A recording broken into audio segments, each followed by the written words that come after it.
Well, thanks for hopping on with me. I wanted to do a little segment here about pre-selling, and you had Okay. a great blog post the other day, and you and I have been talking about this for a couple weeks, so we knew that I was kind of beta testing some ideas for how to pre-sell, but um, It's a new thing. It's it is, literally a new thing.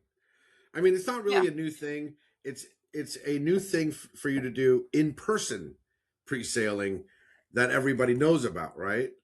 I guess a lot of estate sale companies have been doing it on the on the DL. fly, yeah.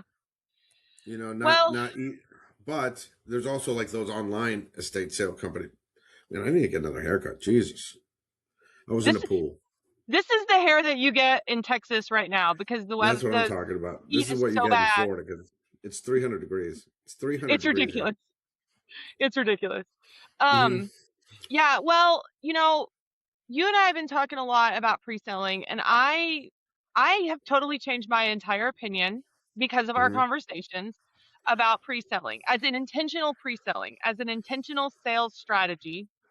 And so I wanted to kind of try it out this sale, Okay. utilizing the platform Yeah. and utilizing what you've created on estatesellefunders.net. And as I would do things, I'd give you feedback about, could we make it do Yep. this? Could we make it do that? And so I kind of wanted to talk about that. And after I've done it now, my suggestion to every estate sale company out there is adopt this as a strategy and do it Yeah. intentionally because it was very worth it. But hmm the trick is to do it with the logistics in mind. And that's kind of where you come in. So that's kind of what I wanted to talk to you about, like some of the things that we learned and then what we hmm changed so that it makes it a little bit easier to make it an intentional part of the process. So I guess we could start with in the very very early stage whenever we started doing this a few weeks ago. Um, you made some changes based A on lot some of of my changes. yeah. A So lot of changes. Yeah. yeah, there was Which one were all night for I the. swear we were on the phone for like 4 hours, and I was Yeah. like, "Could you make it do this? Could you make it do that?" So Absolutely. Yeah. kind of A talk lot of about change. what Very good changes actually, yeah. because you have to remember that like I did an entire month, or maybe it was more than that, helping my buddy Joe from Joe Malone Vintage behind the scenes, right?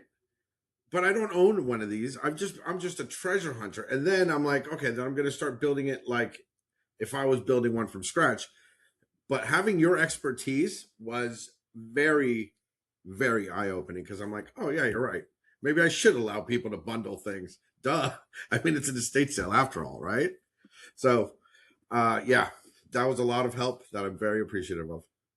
Well, yes, well, and I learned too. So I'll kind of hmm start with the beginning. So when we had started talking originally, hmm my goal was to figure out how do you incorporate this into a logistical things that could be logistically easy and hmm flow very well without disrupting the entire process completely.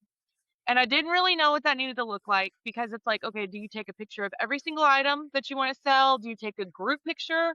What do you do? And how do you kind of make that work? So I guess first of all, tell us, and I could pull up the site to make people see what it looks like, but tell us like what are the different options on the pre-selling feature that you've put into the site itself? Well, when I first envisioned the pre-selling, it was mostly because every estate sale company that I talked to said, well, selling the furniture is really complicated, Mm, or finding the collector for this is really complicated. It wasn't meant to pre-sell the entire sale.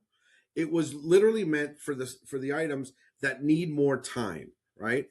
Or that would require more advertising for the correct buyer to show up, right? So, I never envisioned it as, hey, we're starting an online, pre-sale for the entire estate sale, even though after thinking about it, I'm like, why wouldn't you just? I mean, I'm not talking about the small little dollar items, right? Stuff like that. But why wouldn't you sell everything that you can sell, but during a pre-sale? Like it didn't like the more I thought about it, I'm like, why wouldn't you want to make the most amount of money? And it always came down to the same conversation that I had with a whole bunch of estate sale companies that they're like, well, we want the sale to be good. But I'm like, what do you mean by the sale to be good for who? Like the people that aren't buying the stuff, that doesn't make like it doesn't make sense to me, right? And so another thing that I didn't realize this past week though is though a lot of estate sale owners are very sensitive to like the comments online and to everything that happened. So when one's like, "Oh, you're overpriced," or "I can't believe they sold this thing," right? So that might have something to do with it. I have no idea, but but now we offer the ability for you to just list one item if you want for pre-sale, or multiple items, or you could bundle, and people can now bundle the items and give you a an offer on everything. Like if they're a collector, like in your case, or if somebody's like, hey, I want to buy the dining room and the bedroom set and everything else, you can put it all together. It's pretty Yeah, basic. so what we okay, so this sale was in particular was interesting because there was a lot of collections in it. Mm-hmm. And like I had a spur collection and I had a Limoges shoe, like this porcelain shoe collection, and I had records and I had all these things. So what I originally had done was taken a picture of every single thing and I put it up on the sites. And then it was like you look at it and you go, "Oh, there's like 600 pictures in here." Yeah. I was like, Yeah. "Yeah, there's a lot of pictures." But the ability to be able to put that many and then go, "Okay, maybe this doesn't need to be this detailed." But that's how we started, because Yeah. my goal was to put everything up there that I thought maybe I could get more money for, or that I could find a buyer for that would be easier than in the sale. So my Mm-hmm. goal was to be able to put, and especially the spurs, because even though they all look the same in the pictures, they were different in person. So I'm like, if I take a picture Mm-hmm. of each individual one, then people can look through and see the one that they wanted. Well, buyer behavior showed me that that wasn't really going to be the best way to do it, because when the people showed up to actually buy, they actually looked at things in person. So it Mm-hmm. worked. It just didn't work as I had thought about it in my head. So I did take pictures. I did spend a little bit of time doing that, which I probably wouldn't do again. In the future, I probably would take a picture of the entire grouping of things and then say Mm-hmm. you can take a look at it. But what I loved about it was I was able to send the link out to people and say, "Hey, we're doing pre-sales now.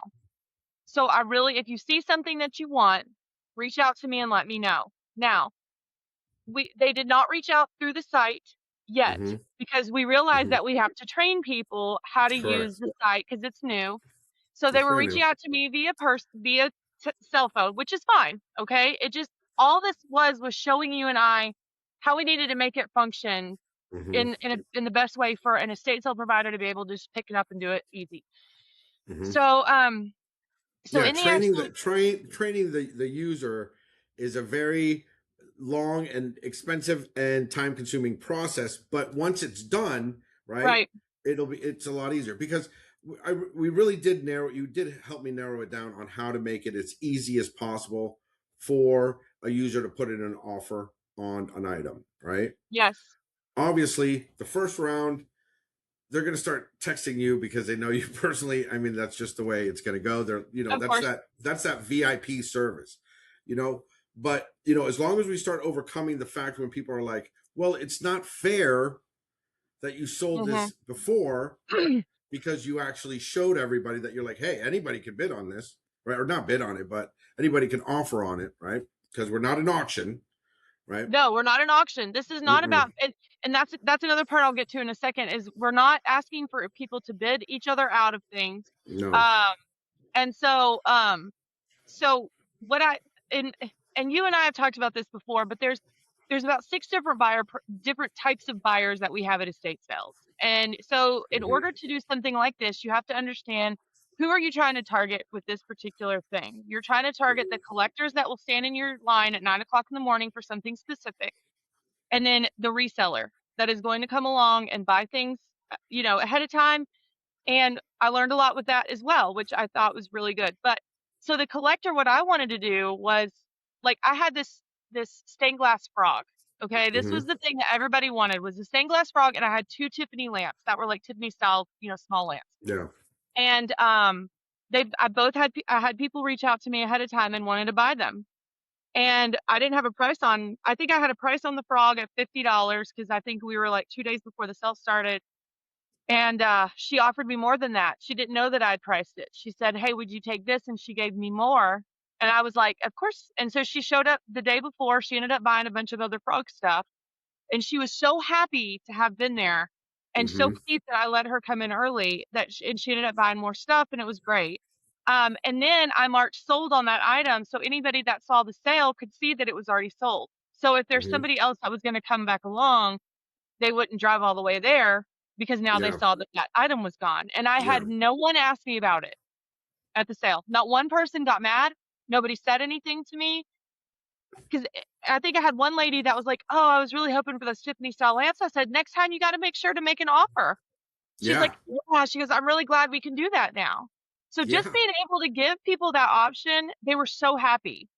Okay, that was It's the that's collectors, right? Yeah, yeah, that's one of the things that I think that a lot of companies don't understand. Like, I'm a buyer, right? My girlfriend's a buyer. We're buyers. We would love the opportunity to not have to go into the chaos, right? Like, and it's not a trying to buy it, and trying to rip, anybody off and not stand there in line or whatever. But like, just give us a chance. You know what I mean?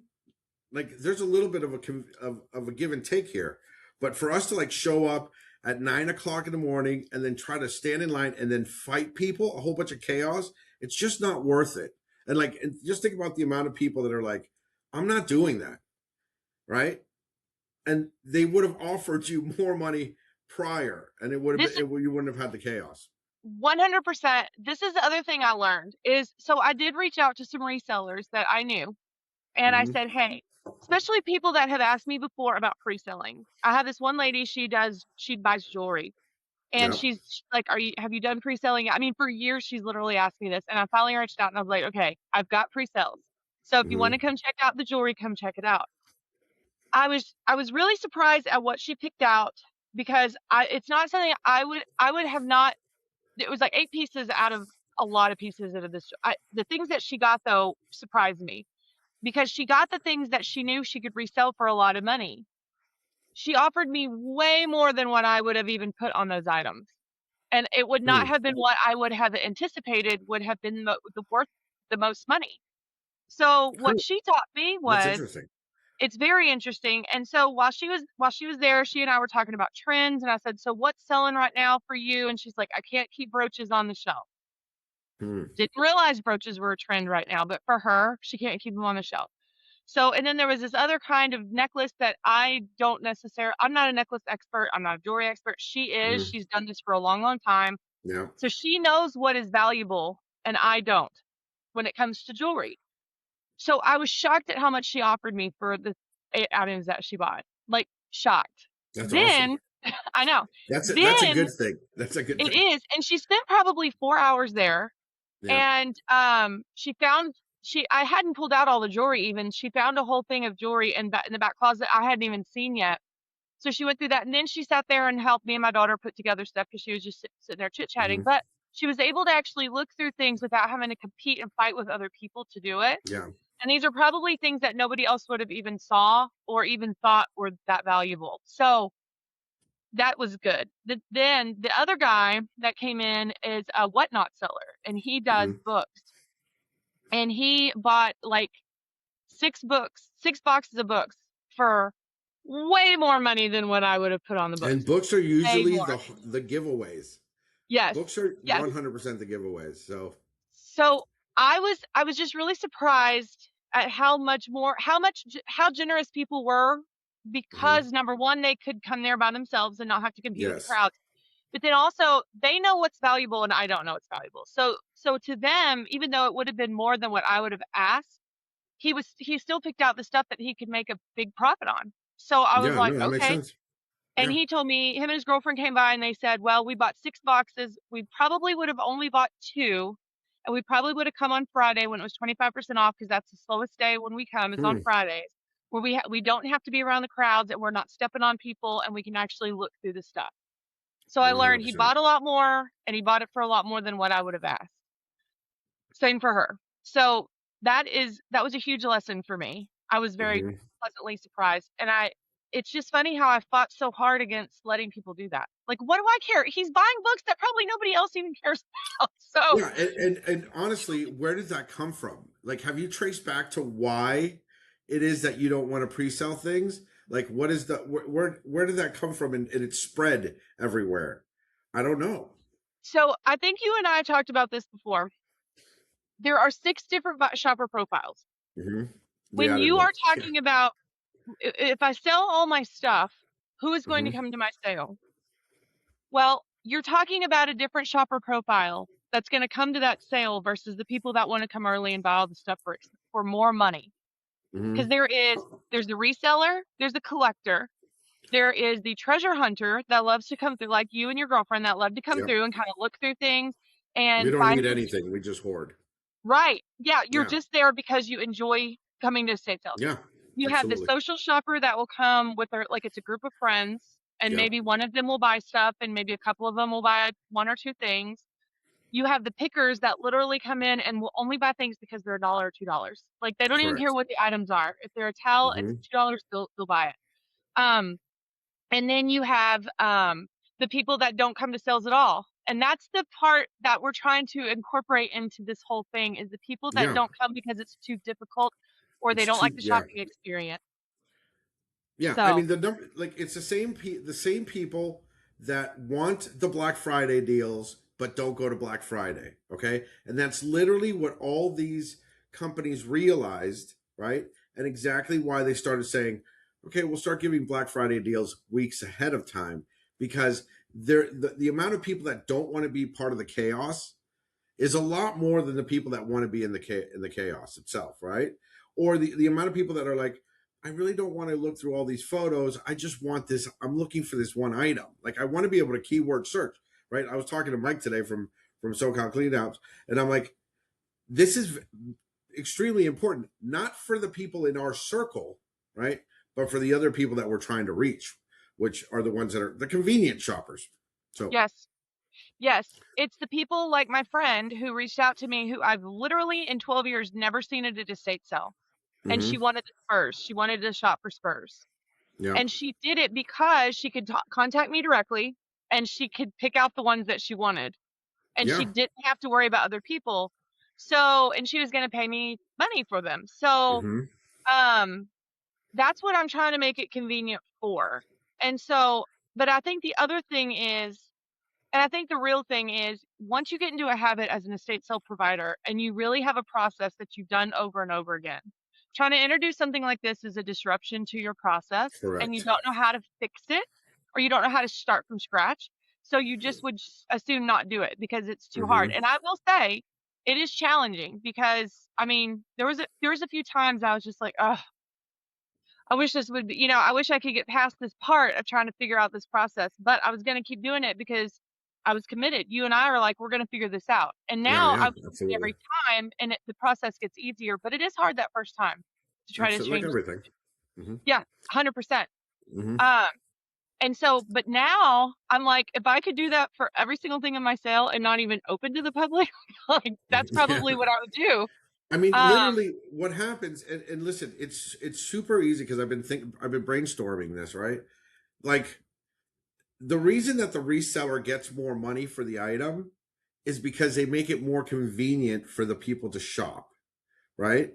that's And so true. if you can make it even more convenient for the reseller or for the collector to even show up to your sales to provide those things, like you're just making it easier on everybody, to be honest with you.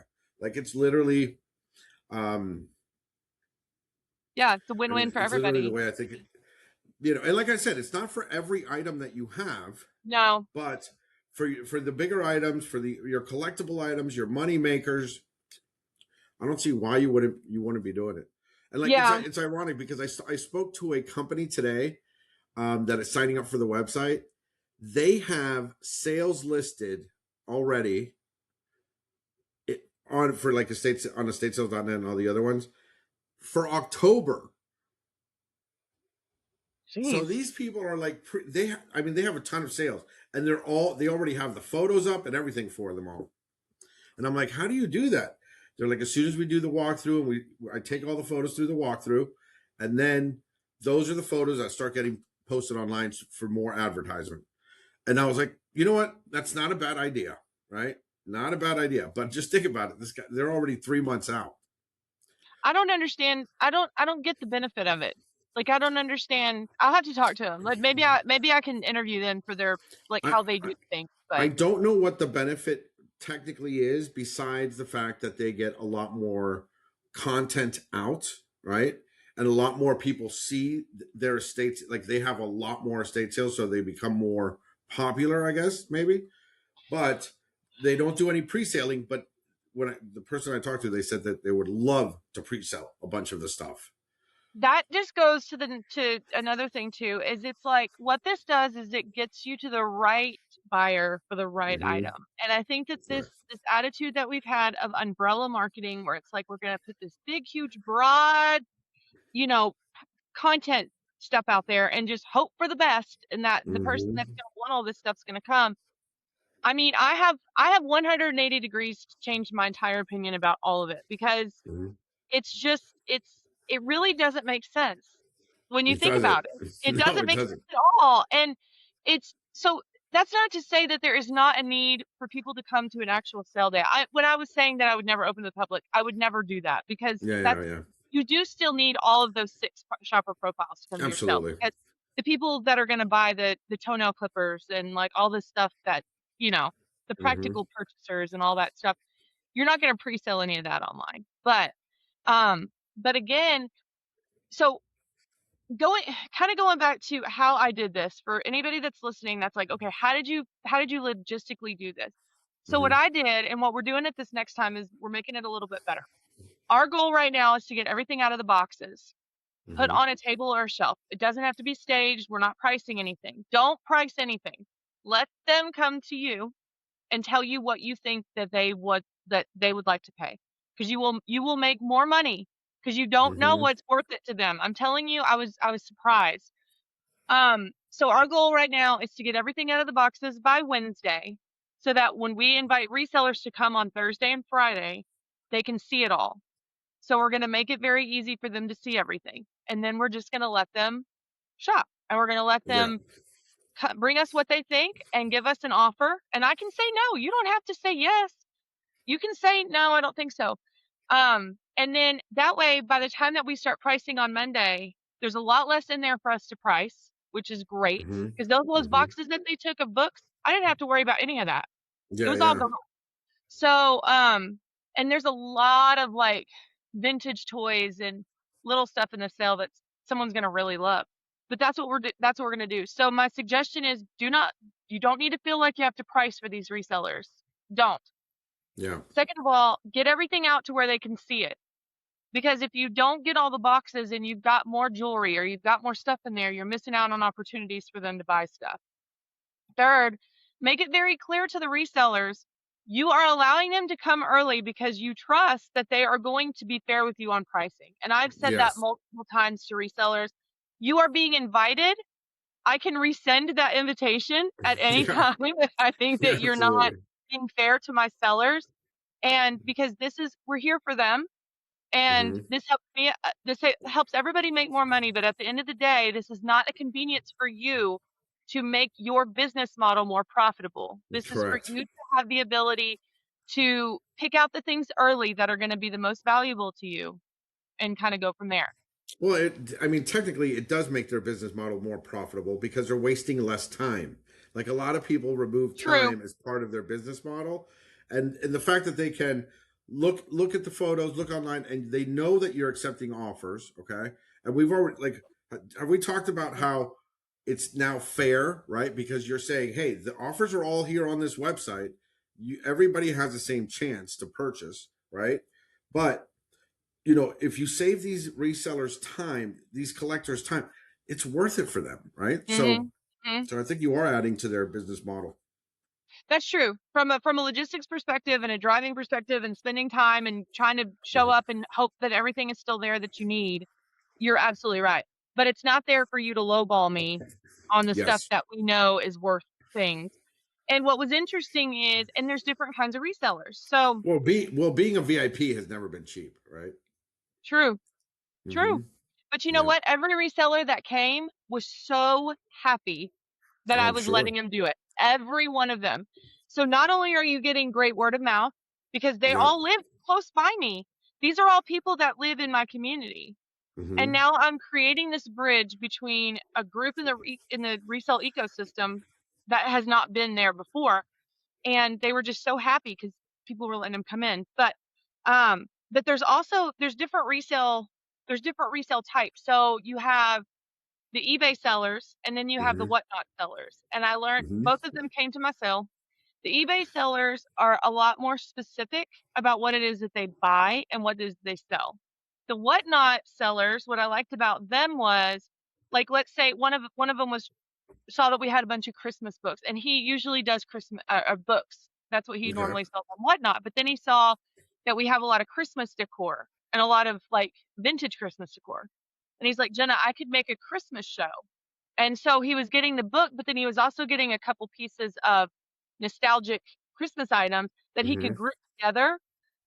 And I didn't understand how Whatnot worked because I really haven't ever watched it. But then listening to him talk, he was creating shows in his mind based on what was in the house, which Mm-hmm. led to my next idea that we're going to try.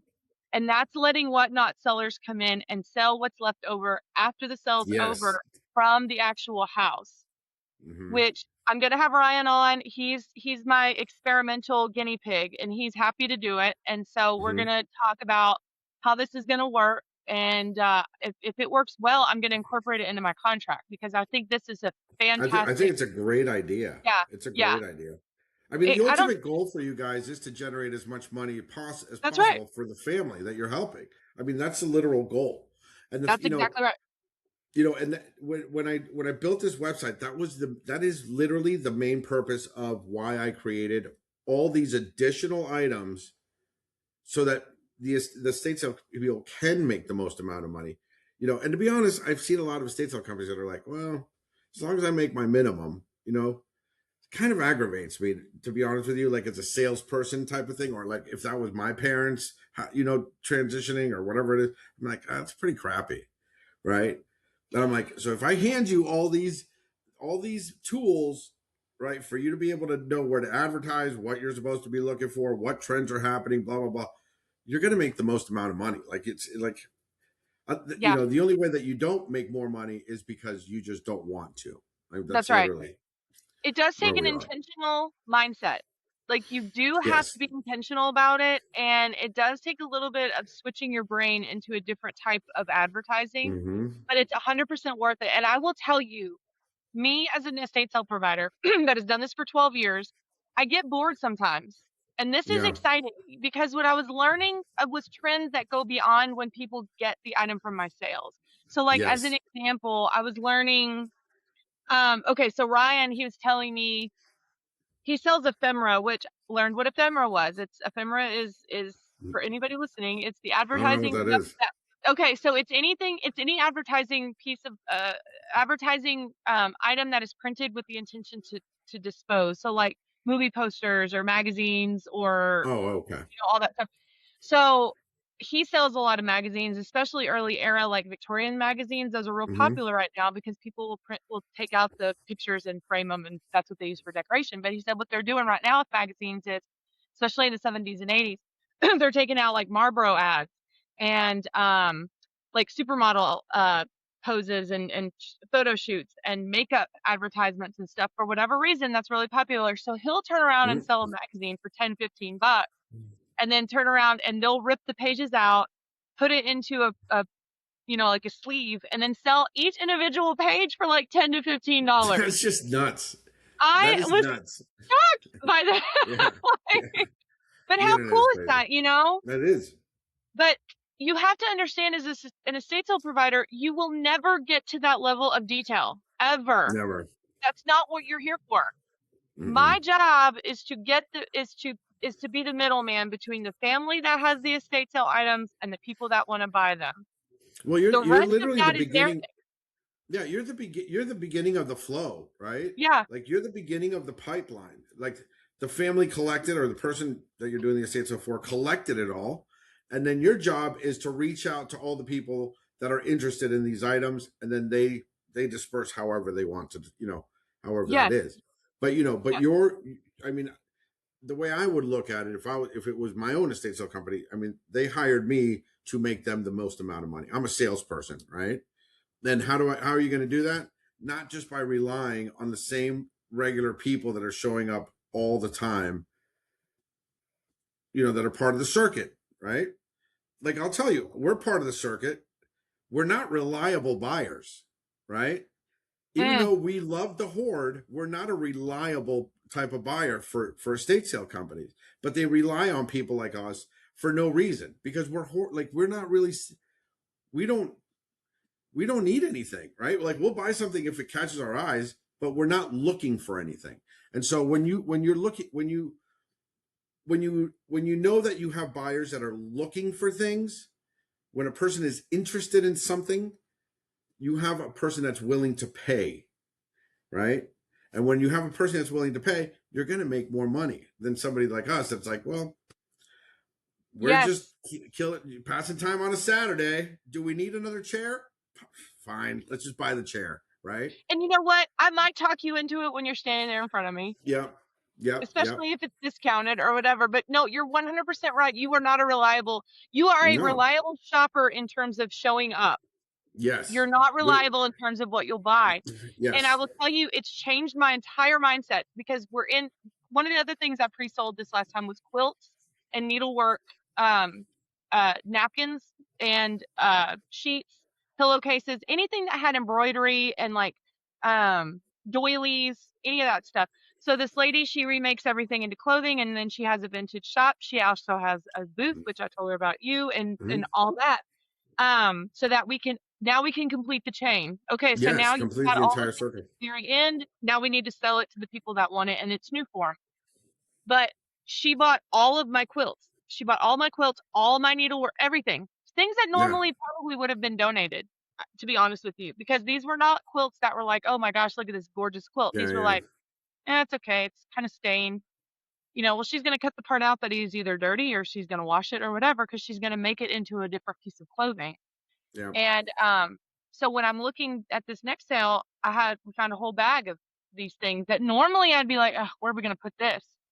I don't have to worry about that anymore. I'm like, Yeah, Christine, I got more stuff yeah, for you. She's like, yay! And absolutely. I realized I was way overpricing quilts. I was overpricing a lot of that stuff because in my mind they just were worth more. But she still paid me very fair. Yeah. Um, so I don't know. I It's mean, it's anything, if she's paying you more, I mean, if she's paying you, that means you're making more money than a donation, right? So, correct. so that's a win-win. So, Yeah. And unless it's like some quilt that like someone says, "Oh my gosh, my grandmother made this, it's 150 years old and it's yeah. immaculate and it is like something super special, Hmm. where maybe I could get more money for it than selling it to her." I'm probably going to sell to her all the time Yeah. because I know that I can get rid of all of that stuff at a very good price That's and a I don't have to reliable deal with that's a this debt. reliable, that's a reliable client. Yes, it's Hmm. awesome. Yeah. Um and so going back to kind of the logistics of the site. So the way that you've designed it is they can either click on one item or they Hmm. can click and select more than one item. Yeah. And They then can bundle. they can bundle them, which is very cool because what they'll do is, and they have to create an account. And this was Mhm. Yeah. something that we fixed as best as we could. As best as we could do it. Yeah. So Yeah. basically, once an estate sale lists their sales, they'll be able to see which items are available for pre-sale very clearly. It'll have a sign that says, accepting offers on this, right? And so if you want to bundle things, you just click on them and it'll bundle them, right? And then you could make an offer for the entire bundle, right? It's basically like you're there live, right? Just Hmm. just online. And then you do need to have an account. And the reason that we do need to have an account is because we do need to protect the seller, right? And the buyer. We can't just have people randomly offering things and then you taking it off the market and then losing it to an actual client. So you do need to have an account. It's pretty basic though. I mean, you can literally sign up while you're making the offer. That's that how easy that was we a made it. change we made. So Yeah, it that was was like Yeah, so instead of making people, and it's like, let's say that you just happen to be looking and you're like, you've never done it before, and you're like, ah, I want to make an offer on this thing. Hmm. You can create your account directly from there, and it'll take you right back to the thing that you were looking at. So you don't have to go back. You'll never even leave the page. So, Yeah, and so when you make an offer, and this is the other thing I think people are going to have to learn is everybody always says that people want stuff for cheap. And I don't think that's always true. I think mm, 95% of the time it's not true at all. And I think that you and I have even talked about how there are some people that really hate negotiating. They don't want to feel like they're being offensive or putting in a price that they think would be offending me. Um, so they have to get over that and tell me what they think it's worth to them. And that's hmm, the whole thing is I don't know what that's worth to you. And there's some things like clocks. Okay, clocks is a really good example. I had hmm, 6 cuckoo clocks that I pre-sold. hmm, Um, and then I had other clocks that were just wall clocks that were not in working order. hmm. Clocks are interesting because they could be worth a lot of money if they're in working order. I don't know what Okay, the time is worth to someone to get those things into working order. So for me to put an amount on the clock, it's not just about the clock design. It's about the work that will go into getting the clock working. And some correct. people want the clock to work, some people don't, but most people do. Hmm. And so these are usually going to end up being project pieces for someone who's learning how to do clocks. I don't know what to put, what price to put on that, Yeah. honestly. Everything I put on there would be a guess. Hmm. So you're going to have to tell me what your time is worth. And so that's why people have to start learning the offer process. You know what I Yeah. mean? Well, Um, it's been a stigma for so long, right? That you're like, mhm. we don't accept offer. I mean, you see some of these descriptions that they're like, we don't accept any early offers on things, right? And I think a lot of it has to probably do with the fact that they don't want to be bombarded, right? Because a lot of people have their cell Mhm. phones and they're like, I don't want to be bombarded by a whole bunch of lowballers, which is what I've heard, right? That's why I was like, well, you could put a minimum offer on this item, right? That will silently be there, and then the system will automatically be very nice about it, but said, this offer is below what they want to sell it for. It's basically like a reserve price on it, right? If something Yes. is that important, right? But I think that being able to list an item and accept offers on an item, it's a lot easier if people are doing it directly on the website because you'll have the entire process on your website and not on your phone, right? It's not a Yes. text message type of thing because you have an entire section that shows you who's made the offer, what their offers are on. It's basically, it's all on the computer. So once we get the users to start using the website more appropriately, because it's a brand new thing for them, right? It is. Yeah. So I think it's going to be a lot easier, and the money's going to be a lot bigger for a lot of estate sale companies. Here's the other thing too I was thinking about. Right now it's just me. So when Hmm. you're just trying to negotiate with just me, it's fine to text message. But Yeah. if you start to find other estate sale companies that are doing the same thing, you need to remember who you're talking to about what items. So Yes. if you're doing it through the system, you can actually remember and it keeps Yeah. track of all that. Yeah. Absolutely. Um, and what it'll do is so let's say that you're making an offer on one item.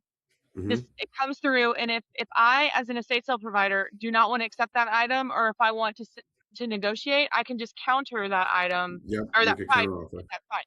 When they do the bundle, what it'll do is because there's no other way to do it, is they'll take however, let's say you offer $200 and there's 15 different items. It'll Hmm. divide 200 by 15, and it'll Yep. say they're offering this much money for every single item. Now that might not be true in reality. In Hmm. reality, you're taking $50 for one thing and $5 for another thing, but it doesn't matter. At the end of the day, it doesn't really matter. Yeah. Yeah. We have there's no mathematical way for that to Mm-mm. be accurate unless you put a price into it, right? Right. So the system, it's just the way it goes. Like, hey, you received a bundle offer for all this, and then for your ledger, okay? Because remember, the website has a ledger system to try to help you keep track of everything.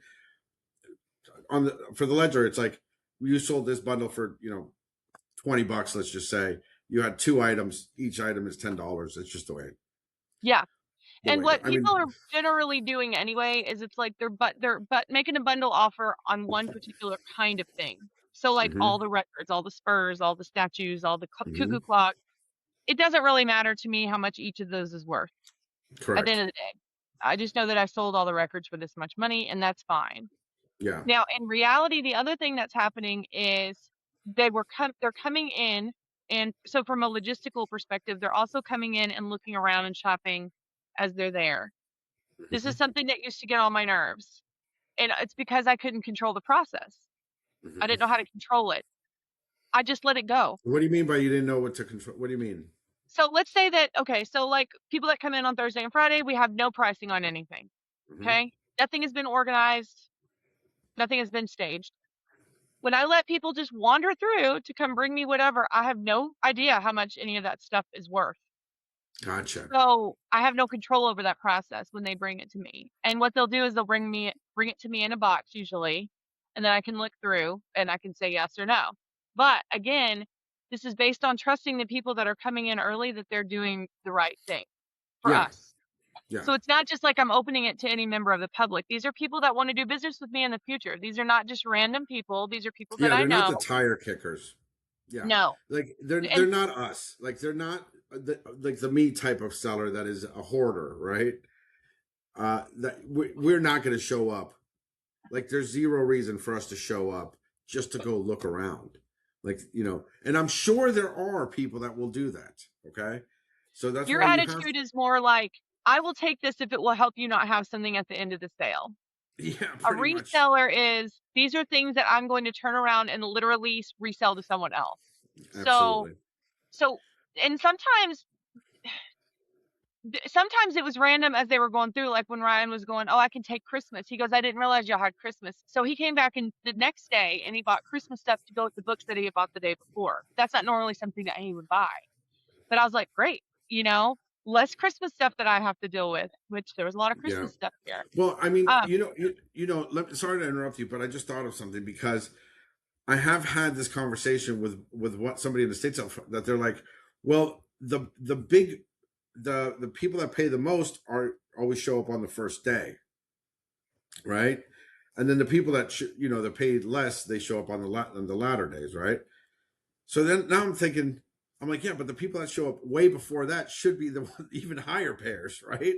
Because if you think about it, if you're going down like the list of who's paying the most, if the people showing up there on the first day are paying the most, why would you think the people paying or showing up the day before are going to be paying less? right, Like right. nobody's going to be like, hey, thank you for your early access to this. I'm going to offer you even less. Yeah, I'm going to give you 50% off of what you're Yeah. asking. I was thinking about, like, my biggest example is Magnolite pots. These are ones that I had. I had 3 roasting pans. They're $150 Hmm. pans.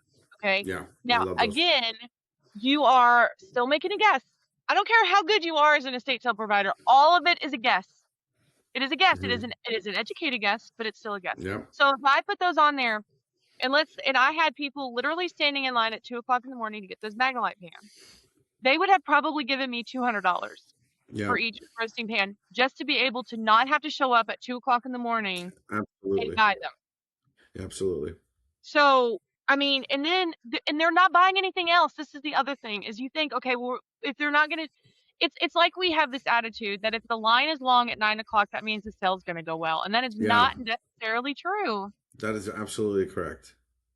That is So, but it makes you feel, see, and I think that's where the difference comes in. And and I don't, however you want to run your business is fine. Okay.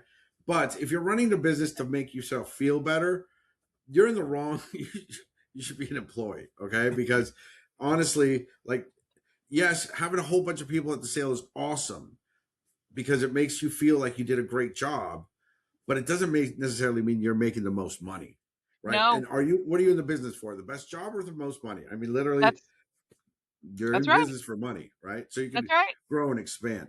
But yeah, we will break that mindset. I think We will. if We we will. offer it fairly, and I think the biggest complaints, like we were talking about this before, the biggest complaints from people, right, that I've heard is, well, I was not able to offer money on your item. Okay.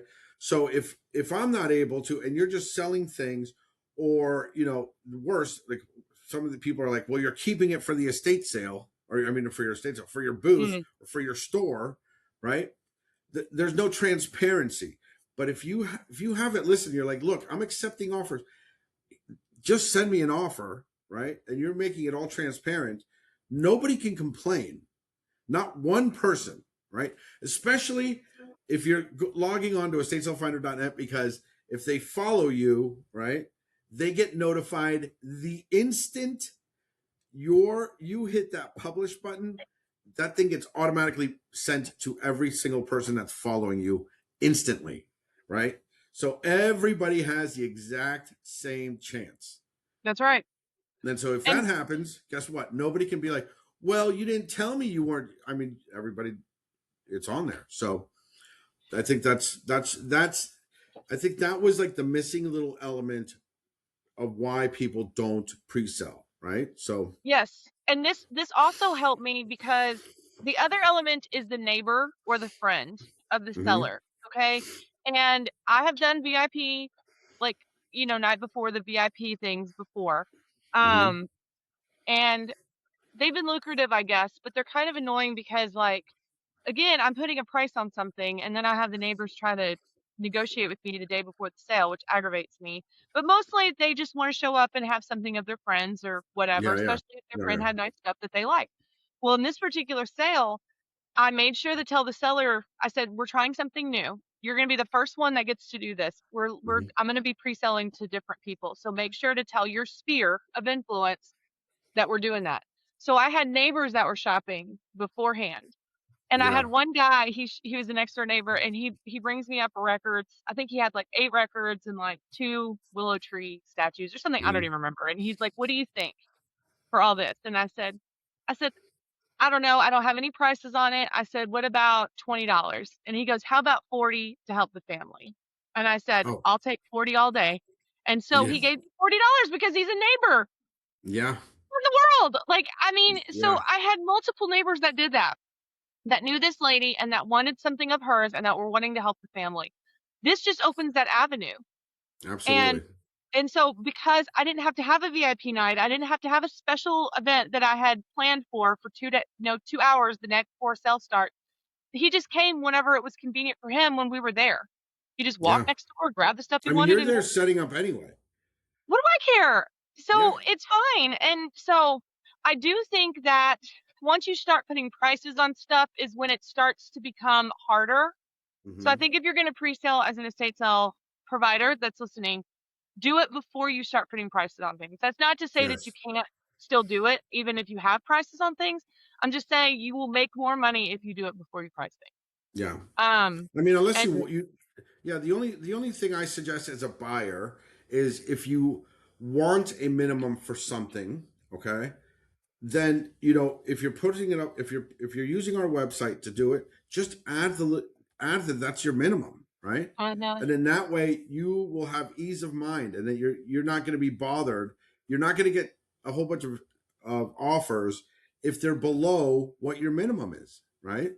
So that's just my recommendation if you're one of those people. But or I would definitely, if you have multiple offers on one thing, which nobody is going to see that except for you, so that for yeah, all you're the only one things, that knows. It doesn't tell you yeah, how many offers are on there. It's just, and you just pick the one, you just pick the one that you want, that you accept, and then the system will very nicely let the other people know hmm, that there was another offer. Right? It's a fair. Like, I can't figure out a way to make it more transparent for an estate sale company and a buyer to know that the items are for sale. So, yeah. Maybe it's because I'm a real estate agent that this just seems natural to me. I'm like, you put a listing out there, you get offers on it, you yep. know? And if someone makes an offer on something and then I get another offer that's higher, I'm going to treat it exactly like a real estate listing. I'm going to go back to that first buyer and be like, "Hey, I got a better offer. Do you want to match? I'm going to give you the Mhm. chance since you gave it to me first." And most of Absolutely. the time they're going to say yes. So I'm not going to bid each other. I'm not going to I don't like putting people in the middle of bidding wars, even for listings. So, in the event that that happens, I'll be fair. Yep. And it's worth it. The other thing Yeah. that I think that I just wanted to mention that you're going to work on is I did start to get realtors resellers excited about this. Resellers. So I Hmm. did start to get more people that were kind of texting me saying, hey, yeah, let me know about the invitation whenever you're ready to do the next one. What you're going to add is maybe like a reseller database where people Yeah, can I'm put like trying what to they sell. figure out. You have my brain working on this one, but I think it would be phenomenal, right? Because if, for example, if we, because we have a user type for the website that is for resellers, because there's an entire reselling section on the website called the collective, right? So it would be awesome if you're like, hey, I'm a reseller. You're basically putting like a reseller bulletin board out there, right? As a reseller, hey, these are what I collect, right? And maybe I could do it with like a wish list and be like, when those items are there, you could be notified from that seller. I have to figure it out. I'm still working on it, but probably by tomorrow I'll have it ready for you. And here's the other thing, and I'm just going to say this, even though you and I have never talked about it before. You could literally be a reseller and use this system to resell stuff on. You could Yeah, use the collective if that's you literally wanted why I created. Yeah, to resell. Yeah. And so, what I love I about what mean, you're doing is, go ahead. that's my actual idea, okay? Believe it or not, because you have the people that are like, "Hey, I'm a reseller," like small, from the house, moms or whoever it is, college kids or whatever, trying to make some side gig money, right? That can show up to the sale, right? And they want to, they're resellers, but they don't want to start doing all the shot like the shipping and eBay and losing all that extra money on all those fees because the other buyer is right down the street, right? The other one that's like, oh, I don't want to go to the estate, but oh, I just want to talk to this one person that actually has it right here and go pick it up. Cool, right there. So I know it's a weird kind of pipeline, weird ecosystem thing that I'm thinking of, but I'm telling you, it exists, right? And It so 100% does. that's why I Yes. built that entire thing, right? Or like the antique booth seller, right? The antique booths drive me insane. Like my girlfriend could go in there and walk around for 17 hours, but believe it or not, that entire business model is for tire kickers that are just Mm-hmm. being entertained. They're just walking around, blah blah blah blah blah. Right? Or that want to That go to I the see a lot. go Yeah, get tea. yeah. They go get tea, but I'm like, the amount of people that walk into that place and leave empty-handed is mind blowing. Like I sat there and I watched, and I'm like, you imagine having like this is not normal, right? But you have a lot of booths in there that they're like, well, I make like $500 a month or six. I'm like, but you have 9,000 items in there. But the reason you're not putting, well, we can't put them on Etsy, yeah, because it's against their terms of service, right? Like the booths, or they can't put them on eBay because it's against the antique mall's terms of service. So I'm like, there's a massive gap. These things need to be It's against the inventoried. terms of service for the antique malls. Yeah, yeah, yeah. A lot of them. Yeah, the ones here. If you have the items there, you can't start. You can't go eBay them or Hmm. Etsy them because it's like, why are you putting them there, right? Hmm. So it's like a massive gap here that they're like, well, I could find the item very easily, and I could just go pick it up and know exactly what booth it's at. I don't have to walk around and Yeah. hopefully find something. And I think that what you're cutting out is the shipping, and the shipping is what is aggravating everybody right now because Yes. now, granted, I'm literally in the middle of DFW. So I exist in a metroplex that's huge. I have a lot of people here. There's a lot of population here. I'm not in a rural area, so it's going to make a little bit of a difference to me. Hmm. But if you're in any type of suburb or whatever, you're going to have a buyer base that's going to be doing reselling. So, Correct. um, but again, you're taking out the shipping because I, I don't want to ship. And a Yeah. lot of people don't want to ship either. And like now I've heard a lot of, negativity about eBay, and I've heard a lot of negativity about some of these other places where the shipping is getting harder and it's getting more expensive and now UPS is involved and blah blah blah. It's like you just want to cut that middleman out. So if you have enough of a buyer base in the area that you're in, the geographical area Hmm. that you're in, you can sell it. And but again, the what all this really comes down to is time. Estate sale Hmm. providers do not have time to Hmm. find that buyer. We need to find one buyer that can buy a bunch of different things so that that buyer can then find the one person that wants to buy that one thing. Correct. And for the most part. and we are trying to get everything out of a house in a specific deadline. You know, they want to get the house listed or whatever. Hmm. Whereas a reseller is going to have the time to be able to do that, or we want to Yes. put it in the hands of a collector and just maybe that reseller can just get, that's not the right, they're not the right middleman for that particular deal. We can find the collector directly. But most of the time, it's the reseller now that's buying a lot of the stuff from the Yes. estate sale because they can polish it up and make it look better. Like I had 3 lanterns in the sale that I was like, if someone took the time to actually fix these all up, make sure Hmm. they got all clean, they could sell them for a lot more money, but I don't have the time to do that. Yes. So, or there was like a corn husker and it probably could use some oil, you know, and some cleanup. I don't have time. It's not worth my Hmm. time. It's worth Yeah. my time, worth their time. So it's all part of the same ecosystem, and you have to understand how that ecosystem works. And right Yes. now, I think you're just connecting it all together, and nobody's doing that. So That's what we're trying to do. That's yeah, what we're trying to do. Which yeah, which I think we're on. You know, we've had very good um, results so far from everything that's happening, and we're growing. Like, you know, I was talking to Mike this morning on this podcast, and we were talking about estate sales .net and all that. And listen, I love all of them, okay, because I wouldn't discover all the estate sales are all, but they're the head of the snake right now because they get 1.4 million views a month, mhm, right? I had 138,000 last month, and we just started this 3 months ago, yeah, so we will be there, right? And I'm hyper local in Florida. Like if you go, you know, you are literally the only one I have in Texas, and Mike is the only one that I have in California. This is super hyper local still. So once that this thing spreads, I mean, I really do see this going into much bigger areas and making it yeah. easier for people to buy things and reach out to different types of users, which is And I, my I, goal. I know I'm not going to sit here and I'm not going to bash estatesales.net, but this is what I will Yeah, say because most people can't say that this, and I can. I have had multiple conversations with estatesales.net about how to, they're trying to do this in their marketplace. Okay. And yeah, that's, they have, well, that was their attempt at it. And it's a terrible attempt. And I have told multiple people at estatesales.net, I have said, this is my feedback as a user. This is what you need to do. They have $2.95 buyer fees on every single thing you have to purchase, and you have to buy them all separately. It is the dumbest thing I've ever seen. yeah. And I've told them that. I've given them that feedback. I've told, and so now they're a part of live auctioneers. So what They they want is purchased them. everybody to be going to the live auctioneer platform. And They I want tried that everybody to be online bidding. and I've Yeah, given them feedback on that. So you know me, I'll give you, if you ask me for feedback, I'm yeah. going to give I you love feedback. it. Yeah, And that's my favorite part about yeah, but you're it. Yeah. so responsive to the feedback. They have not been. So they know that there's a problem and they have not stepped up to the plate to fix it. So Well, this is, I think their model is going towards the online auctions, right? I think they mhm. were more interested when they purchased estatesales.net. I think, you know, and this is all hearsay because I have no idea.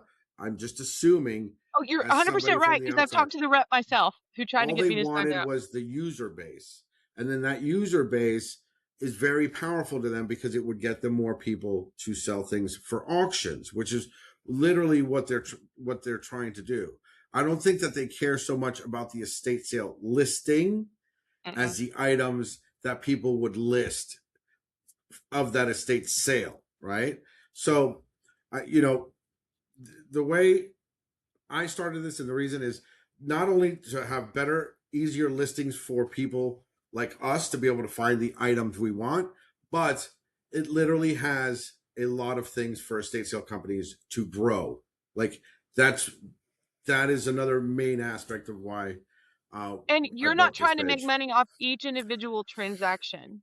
And No, they are yeah, 100%. They make a percentage just like eBay does. They make a percentage yeah, because they're trying to get you to buy and sell everything. The offer system you have, you don't have to complete the offer in the actual estatesales.net. no, no, no, As a matter of fact, you don't really want them to. You set it up to where you can put my Square link in there, but it has nothing to do with you. You're not trying to no. be a We don't person. pay. We don't take any money. No, No, no, I no. mean not right We now. You're not. no, no, never. Excuse me. No, never. We're not going to. We're not going to ever take any money for Yeah. any of that stuff because it turns. you know, and the main reason is because we become the middleman of bad transactions at that point. That's correct. And That and is I 100% true. and we are not going to be. That is not our situation. We are. I will say, if you're paying $99 to become a pro, or $149 to become the pro plus, which is literally the only difference. And I'm not trying to knock down the 149, but the difference is a customized AI agent for your company, right? Hmm. Like we build it. But if you pay the $99, you do become a verified pro. You do go through our vetting system, and you do get priority placements for all this kind of good stuff, right? So we're trying to. It's going to sound really bad, but we're trying to show the customers which are the real estate sale companies and which are like the fly by night ones, right? At the same time. Yeah. So, Well, and one thing that I will like, I heard y'all's interview today, and there's mm-hmm, one thing that y'all were talking about where it was talking about the fees that you pay to like estatesales.net and estatesales.org. mm-hmm, And I will tell you 100% because I've had reps tell me this. Their business model is not set up on giving me features. They no, don't care about that. What they know that they have is my advertising group. That's correct, what I'm paying my money for. I'm mm-hmm, not getting anything else for that money. correct, which is Because valid though. I mean, it's valid. that's their business model. Mm-hmm, But if what you want is to get more a bang for your buck, and you're going to be able to have a platform that is much more customizable and usable to you in multiple avenues of your business, yes, because you are yeah, also setting up a CRM tool. You're going to be doing these things where we can. I have signed 2 contracts through estatesalefinder.net yeah. I because should you have put in. changed it. Came up with a better name. I'm telling you, No, it's but good. It's fine. I mean, yeah, who yeah, cares? At the end of the day, it yeah, doesn't yeah, really matter. But yeah, yeah. like, It doesn't. so basically, the lead comes in, it goes to the CRM. We could talk about that in a whole different episode. Mm-hmm. But I actually can. I upload my contract, and they can sign it e-sign Yeah, through the CRM. yeah, Then I can literally just make a sale directly from that lead. yeah. So That's it's literally how we have it. yeah, The pipeline is as smooth as possible yeah, for you guys. And I know a lot, like we could do an entire show on the CRM. I actually just published an entire blog post about what a CRM is, because I've realized that a lot of people don't even know what a CRM is, right? And nope, they don't even know that they need it, because they don't. How are they going to know that they need it if they don't even know what it is? But correct. yeah, that entire pipeline is so smooth, right? And you've been helping me make that pipeline too. You've been a lot of help on this. So yeah, this isn't just a listing site. This is No, a complete tool. Like yes, it's your Swiss Army knife for your sales. That's yes. basically what I have. How I And how once I we built get it. that resell side out, then what's going to be really good is that reseller now becomes you have multiple estate sale companies that are going to Mm-hmm. try to get you to come to their sales. Mm-hmm. So what that's going to do is create like in your area, like what are the things that people need the most for people to buy? Yeah. So books, let's say we only have 2 booksellers in the entire DFW area. Well, but I need more than that. Well, now you're creating a demand. And so Correct. it's like this, but we don't know this if we all work in different, if everything single thing is completely separate. We don't know Yeah. how all that interworks together. Yeah. Um, but the resellers are also helping us understand trends and all that stuff. That's very important. And Yeah. then if we Believe it or really not, good, we can start help creating trends. yeah. So I mean, that's very possible. I mean, yeah, listen, crazier things have happened than estate sale creating trends. Like we were talking about those fairy lamps today, or I'm like, who knows? I don't know where they came popular from, but that's another tool that we incorporated into the software that you can easily click one button or just a refresh button, and it'll tell you what's trending, like what's marketing trending. I mean, you were talking about those vintage Christmas things that you sold. That's on the list. mm-hmm, Then yeah, there you go. Like, how am I going to keep up with all that stuff? You can't. So I built in software that is constantly scraping things and constantly listening to what's cool and what's not cool and what's going up and what's going down, and then it just gives it to you in a nice, beautiful little report. I yes, can't make it any easier. no, you cannot. And if you Yeah, could, I will tell you, and then you will I do it. know that's true. That's absolutely true, and I would build it. But yeah, I can't make it any easier. And I was telling Mike today about the sales marketing report. And he's like, "Wow, dude." Like that's crazy. Like if you think about that, I'm literally I'm like the system knows everything that's in your sale and it's telling you, hey, put this is the best group that it needs to be advertised in, or this is the best place. These are the hashtags. This is what you should be advertising, like this image. I mean, that's pretty powerful. That's your It's entire yeah, assistant. it's amazing. It really is amazing. And you're right. It'll tell you what groups, like what Facebook groups to be a part of. It'll tell Mm-hmm. you all that, especially if you're like in a different city. So and there's like specific like let's say like next door or something like Yeah. that. We're talking about, well, I need to be a part of the Fort Worth next door as opposed to just the Grand Prairie next door. And Yeah. it'll remind me about things like that. So where I can join when I have the time and not like Mm-hmm. the day before I need it to be approved. Like I'm Correct. actually part of that group. So yeah, it's definitely helpful. It reminds a lot of that. I mean there's so many wonderful things about what you've created, but the pre-sales are definitely what I want to talk about today. So if you've listened to this whole thing, Mm-hmm. do it, try it. If you're an estate Yep. sales Try it. provider, just Yeah. think to yourself, just do an experiment. There's nothing wrong with just trying it once and Mm-hmm. seeing if it works once. And I'll be glad to answer questions for people. If Yeah. you Me guys too. are just like, I will put a training in the institute about pre-selling as a strategy. There's already a reselling one that I'm creating about